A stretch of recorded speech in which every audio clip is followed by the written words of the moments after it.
Good evening friends, YouTube స్నేహితులందరికీ నమస్కారం. So ఒక అనుభవం చెప్పాను కదా, అమ్మవారి బాలా ట్రిపుల్ సుందరి అమ్మవారి అనుభవం చెప్పాను.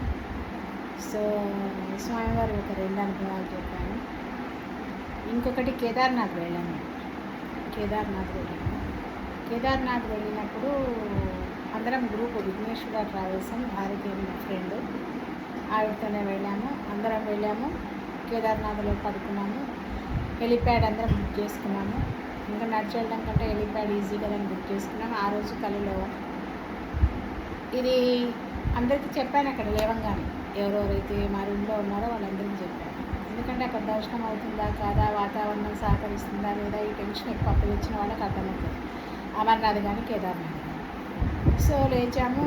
తెల్లవారుజామున 4:30 ఆ ప్రాంతంలో ఒక నార్త్ ఇండియన్ అమ్మాయి, అంటే పార్వతీదేవి అనుకుంటున్నాను. ఎందుకంటే అంతే కదా, ఇంకా అమ్మ నాకు స్పర్శ దర్శనం కావాలి స్వామివారిది, తప్పకుండా నాకు స్పర్శ దర్శనం కావాలమ్మా అని దండం పెడుతుంటే ఆమె ఏమని తెలుసా, ఆమె అని అన్నాను, అమ్మ నేను నిన్నటి నుంచి ఇక్కడే ఉన్నానని చెప్పు స్వామివారికి, నీకు స్పర్శ దర్శనం అవుతుంది అని. అంటే నాకు ఈరోజు హెలిప్యాడ్ బుక్ చేసుకుంటే ఈరోజు కళలో ఏమొచ్చింది, నిన్నటి నుంచి ఇక్కడే ఉన్నాను అని చెప్పు అని వచ్చింది. అంటే నాకు ఈరోజు దర్శనం కాదు అనేది రూఢి అయిపోయింది. రేపు అవుతుంది ఇంకా హెలిప్యాడ్లో మనం వెళ్ళం ఇవ్వాలా అనేది నాకు అర్థమైంది. దాంట్లో భవానీ అని ఒక అమ్మాయి ఉంది. నీకు దండం పెడితేనే రాదంటే నీకు పంచిపట్టు చీర పెడితేనే నువ్వు జ్ఞానంలో కూర్చో, మనకు దర్శనం కావాలి అని. అది ఒకటే చిన్నపిల్ల కదా అంటే సర్లేవే అని అన్నా లేవంగానే చెప్పాయి, ఇట్లా వచ్చిందే మనకు దర్శనం కాదు ఇంక ఇవాళ రేపే అవుతుంది.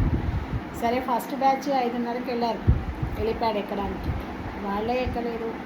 రెండో బ్యాచ్ వెళ్ళారు వరుసగానే, కాలేదు. 11:30 12 గంటలకు తెలిసింది ఏంటంటే ఇవాళ హెలిప్యాడ్స్ నడవు, వాతావరణం బాగాలేదు కాబట్టి ఇంకా రేపే దర్శనము. గుర్రాల మీద వెళ్ళిపోయే వాళ్ళు గుర్రాల మీద వెళ్ళిపోతారా, మరి ఎలా వెళ్ళిపోతారని ఆ భారతి అని ఆవిడ అడిగింది మా ఫ్రెండ్. ఇంకా లేదు రేపు పొద్దున్నే మేము గుర్రాల మీద వెళ్ళిపోతామని చెప్పి, ఎందుకంటే అప్పుడు టైం ఎక్కువైపోయింది. 12 గంటలకు మేము వెళ్తే రిటర్న్ మళ్ళీ ఎన్ని గంటలకు వస్తాము ఏంటి టెన్షన్ ఎందుకని ఆ రోజు క్యాన్సిల్ చేసుకున్నాము. మర్నాడు వెళ్ళాము గుర్రాల మీద.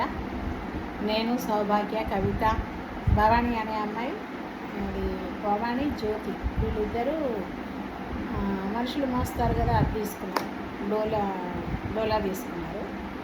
మేమేమో గుర్రం మీద వెళ్ళాము. గుర్రం మీద వెళితే మా ముగ్గురికి, నేను, సౌభాగ్య, కవిత, ఈ ముగ్గురు తొందరగా వెళ్ళిపోయాము. అమ్మవారి దైవ స్వామి కరుణ 12 లోపే వెళ్ళిపోయాము. స్వామివారి స్పర్శ దర్శనం జరిగింది. ఇలా లింగాన్ని పట్టుకున్నాము. మేమే పాలు, గంధము, బిల్వము అన్నీ అక్కడ అమ్ముతారు, తీసుకున్నాము. మా స్వహస్తాలతో మేమే అభిషేకం చేశాము. ఆ తర్వాత బయటకు వచ్చాము. మా వెనకాల వచ్చిన వాళ్ళకి స్పర్శ దర్శనం అవ్వలేదు. ఎందుకంటే 12 తర్వాత స్వామివారికి అలంకరణ చేసి ఇంకా ముట్టుకొని, అలంకరణ అంటే గంధం అవన్నీ రాసి ఒక శాలువా లాంటిది, వాళ్ళ అలంకరణ వేరు కదా నాటిని వేస్తే అది వేసాక ఇంకా ముట్టుకొని.